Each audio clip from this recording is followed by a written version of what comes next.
ជំរាបសួរសួស្តីបងប្អូនទាំងអស់គ្នាផងដែរយើងវិលមកជួបគ្នាជាថ្មីម្ដងទៀតហើយដែលនៅក្នុងវីដេអូនេះផងដែរនៅគ្រូនឹងមកបន្តពីមេរៀនមុនរបស់យើងតាក់ទងជាមួយនឹងការសិក្សាទៅលើសម្ព័ន្ធគីមីចាអញ្ចឹងវីដេអូមុនអ្នកគ្រូក៏យើងបានសិក្សាទៅលើការគូសទម្រង់លើវិសរបស់អាតូមហើយដែរអញ្ចឹងថ្ងៃនេះអ្នកគ្រូនឹងនាំបងប្អូនមកសិក្សាអំពីការសរសេរទម្រង់លើវិសដដែលប៉ុន្តែសិក្សាទៅលើការគូសទៅលើ molecule ជាមួយនឹង ion វិញម្ដងអញ្ចឹងដើម្បីសរសេរទម្រង់លើវិសរបស់ molecule និង ion បានត្រឹមត្រូវបងប្អូនត្រូវស្គាល់ពីរបៀបសរសេរវាសិនអញ្ចឹងមាន4សំខាន់ទី1ត្រូវរកចំនួនអេឡិចត្រូនស្រទាប់បាឡាំងសរុបដែលតាំងដោយអញ្ចឹងអេឡិចត្រូនស្រទាប់បាឡាំងសរុបនឹងដូចទៅនឹងអេឡិចត្រុនស្រទាប់ក្រៅរបស់ធាតុក្រៅបង្អស់របស់ធាតុនីមួយៗអញ្ចឹងយើងយកពីបូកបញ្ចូលគ្នាទី2ត្រូវរកចំនួនទ្វេតាអេឡិចត្រុនសេរីដែលយកទ្វេអេឡិចត្រុនស្រទាប់បាឡាំងហ្នឹងចែកជា2បន្ទាប់មកអូនត្រូវតម្រៀបអាតូមណាដែលមានបាឡាំងធំជាងគេឬក៏ខ្ពស់ជាងគេនឹងនៅចំកណ្ដាលហើយគោរពទៅតាមច្បាប់អត្ថតាយើងដឹងហើយច្បាប់អត្ថតាធាតុគីមីរបស់យើងឆ្អែតនៅ8អេឡិចត្រុនស្រទាប់ក្រៅប៉ុន្តែលើកលែងធាតុ3គឺអ៊ីដ្រូសែនអេលីយ៉ូមជាមួយនឹងបេរីយ៉ូមបន្តមកក្រៅពីការសរសេរទម្រង់លើវិសវាចប់ហើយអូនត្រូវកំណត់បន្ទុកជាក់លាក់បើសិនបើធាតុហ្នឹងគឺជាអ៊ីយ៉ុងអញ្ចឹងដើម្បីកំណត់បន្ទុកជាក់លាក់លើអាតូមយើងមានរូបមន្តមួយទៅទៅជាមួយនឹងគុយគឺបន្ទុកអញ្ចឹងស្មើនឹងចំនួនអេឡិចត្រុនស្រទាប់ក្រៅបង្អស់របស់ធាតុដកចំនួនទ្វេតាអេឡិចត្រុនជុំវិញអាតូមហើយដកជាមួយនឹងទ្វេតាអេឡិចត្រុនសេរីរបស់ធាតុមួយហ្នឹងអញ្ចឹងយើងនឹងឃើញថាតើធាតុណាវាផ្ទុកនៅបន្ទុកដែលមានហើយអញ្ចឹងដើម្បីអនុវត្តទៅលើគោលការណ៍ទាំង4របស់យើងហ្នឹងគ្រូមានឧទាហរណ៍ចំនួន3អញ្ចឹងយើងមកសិក្សាទាំងអស់គ្នាគូសទម្រង់លើវិញអញ្ចឹងទី1គឺមេតានចាទី1មេតានអញ្ចឹងដើម្បីគូសបានយើងត្រូវស្គាល់ S ស្គាល់ S លើ2របស់វាមិនអត់អញ្ចឹងយើងគណនារាល់តាមនឹងមកគេបានចំនួនអេឡិចត្រុនស្រទាប់បាឡាំងសរុបអញ្ចឹងតាំងដល់ S ក៏បានមានអេឡិចត្រុនស្រទាប់ក្រៅឬក៏ស្រទាប់បាឡាំងហ្នឹងចំនួន4ទៅអត់ចាមាន4បូកជាមួយនឹងអ៊ីដ្រូសែនមានតែមួយទេប៉ុន្តែវាមានសន្ទុះ4អញ្ចឹង1គុណនឹង4អញ្ចឹងយើងទូទាត់ទៅគឺឃើញ8ចាអញ្ចឹងវាជាអេឡិចត្រុនអញ្ចឹងយើងដាក់មក8អេឡិចត្រុនបន្ទាប់មកយើងរកទ្វេតាសេរីរបស់វាអញ្ចឹងយកចំនួនបាឡាំងអេឡិចត្រុនស្រទាប់បាឡាំងនេះចែកជា2អញ្ចឹងយក8ចែក2បាន4អញ្ចឹង4ទ្វេតាអេឡិចត្រុនអញ្ចឹងដល់ពេលនេះគឺយើងត្រូវដល់ចំណុចទី3ហើយតម្រៀបអាតូមដែលមានបាឡាំងធំជាងគេនៅកណ្ដាលអញ្ចឹងកាបូននិងអ៊ីដ្រូសែនកាបូនច្បាស់ជាបាឡាំង4ធំជាងអ៊ីដ្រូសែនហើយអញ្ចឹងយើងសរសេរឥឡូវនេះគូសមកមុខអញ្ចឹងទៅលើវិញគឺកាបូននៅកណ្ដាលព្រោះអីវាមានបាឡាំងខ្ពស់ជាងហាសអញ្ចឹងហាសនេះមាន4មែនអត់អញ្ចឹងបានថាវាត្រូវនៅជុំវិញកាបូនដោយសារកាបូនរបស់យើងវាមានដៃទនេ4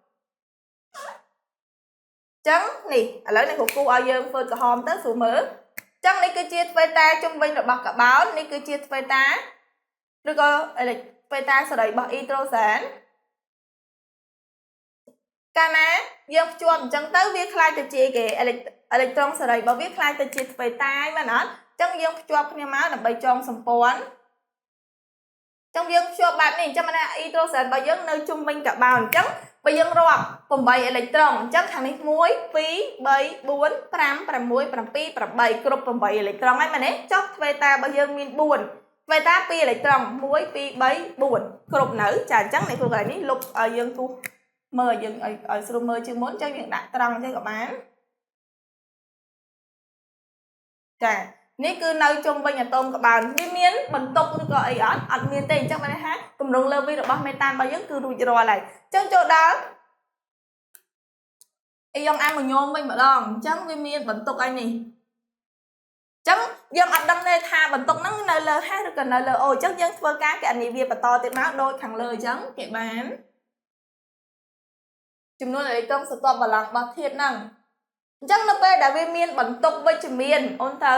នៅពេលដែលមានបន្ទុកវិជ្ជមានអញ្ចឹងយើងរកអេឡិចត្រុនស្រទាប់បាឡាំងរបស់វាត្រូវធ្លាក់មកខ្លាយជាអវិជ្ជមានវិញម្ដងបើបូកធ្លាក់មកដកបើដកធ្លាក់មកបូកអញ្ចឹងអេឡិចត្រុនស្រទាប់ក្រៅបង្អស់របស់ n ស្មើប៉ុន្មានចាស្មើ5ទៅអត់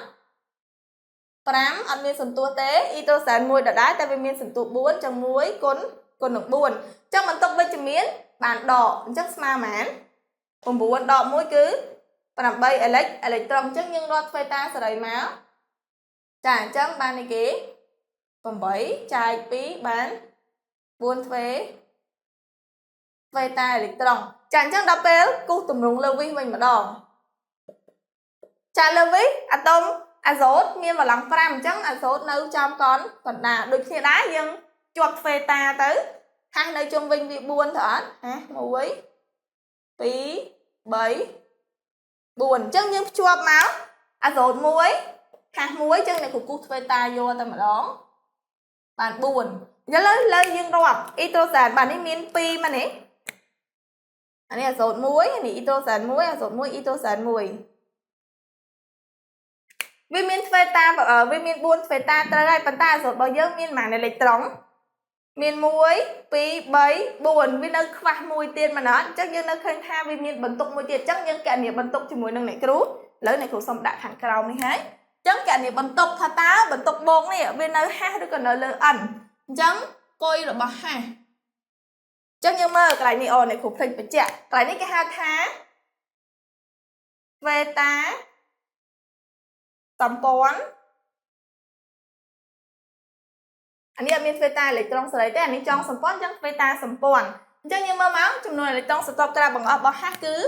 1ចុះទ្វេតាអេឡិចត្រូនជុំវិញអាតូមរបស់វាមាន1ដូចគ្នាមែនអត់អញ្ចឹង1ដក1ចុះអេឡិចត្រូនសេរីរបស់វាមានទេអត់មានទេអញ្ចឹងបានហាស់ដក0អញ្ចឹង1ដក1ស្មើ0អញ្ចឹងនៅលើហាស់អត់មានអ៊ីយ៉ុងទេឬក៏អត់មានបន្ទុកទេដល់ពេលគុយរបស់ n វិញម្ដងអញ្ចឹងអេឡិចត្រូនស្រទាប់ក្រាបបង្អស់របស់វាគឺ5ដកនឹងចំនួនទ្វេតាជុំវិញអាតូមមាន4 1 2 3 4អានេះទ្វេតាជុំវិញរបស់វាគឺ4ហើយដកទ្វេតាសេរីហ្នឹងបានន័យថាឧទាហរណ៍ថាវាមានចេះអាហ្នឹងគេហៅថាសេរីនេះទ្វេតាសេរីអញ្ចឹងវាអត់មានទេវាភ្ជាប់ជាមួយហាស់អស់ហើយអញ្ចឹង0អញ្ចឹង5ដក4នៅសល់1អញ្ចឹងបន្ទុកដែលយើងឃើញថាបូក1នេះគឺវាស្ថិតនៅលើអាតូមរបស់អាសូតអញ្ចឹងនេះគឺជាការសរសេរទម្រង់ល្វីរបស់ធាតុឬក៏ម៉ូលេគុលហើយអានេះគឺជាតកតងជាមួយនឹងការសរសេរទម្រង់ល្វីរបស់អ៊ីយ៉ុងអញ្ចឹងនៅសល់មួយចុងក្រោយបងប្អូនអាចយកទៅអនុវត្តបន្ថែមនៅផ្ទះបានបើសិនបើមានចម្ងល់អាចសាកសួរនៅក្រោមវីដេអូនេះបានអរគុណជម្រាបលា